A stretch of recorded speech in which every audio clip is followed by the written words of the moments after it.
Now, the Washington Post reports that U.S. officials are now looking to withdraw 2,500 of our troops from Iraq. Brett Velicovich joins me.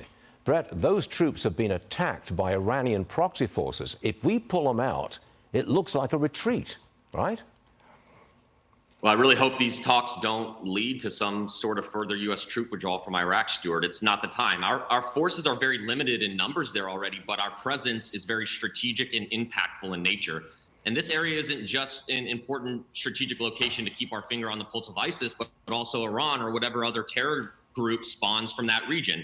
And ever since former President Trump helped lead the campaign to defeat ISIS after the resurgence, ISIS has been largely suppressed in the region, but that in no way means they no longer pose a threat. They've been suppressed because our forces are conducting operations every single night to continue to defeat them. Many Americans don't realize how many operations take place every night against ISIS because the world is very focused on locations like Ukraine and Israel. And these events don't make the news. But on the other hand, I didn't ever think I'd say it, but there are these third order benefits to ISIS somewhat still being active. They've turned their attention less on forces, on our forces, but instead on Iran. Well, are we appeasing Iran? A bunch of sleeper cells that have been attacking Iranian militia groups, and that's similar to the Iran-backed groups that the U.S. is also now targeting. Okay.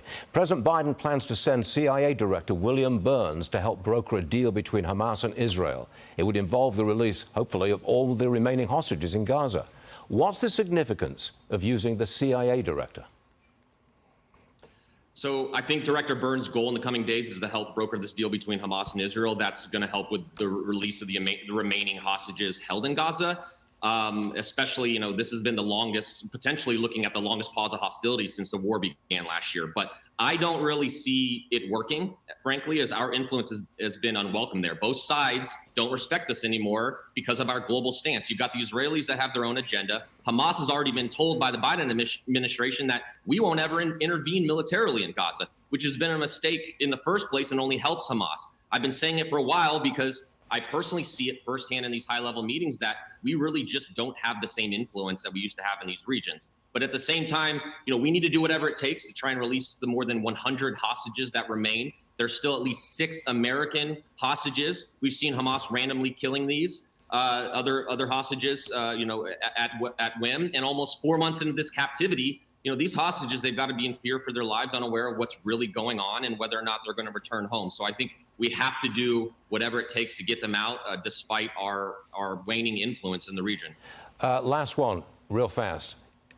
Are the Ukrainians losing the war? I don't think they're losing, but they're going to start if Congress doesn't start doing their job and approve the latest budget. I mean, Putin is counting on America not caring anymore. We're falling right into that calculus. He's lost hundreds of thousands of soldiers, and it doesn't matter to them. Russian lives, they mean very little. He's just waiting it out. So I'll be back in Ukraine very soon to deliver more humanitarian aid. I see this stuff firsthand. I see how U.S. funds help support people on the ground and help stop innocent lives from being taken. And so Congress needs to do their job and stop playing games with people's lives and approve this latest Ukraine budget. Okay. There's a battle there about the border as well. Brett Velicovich, thanks for joining us. We'll see you again real soon. Thank you.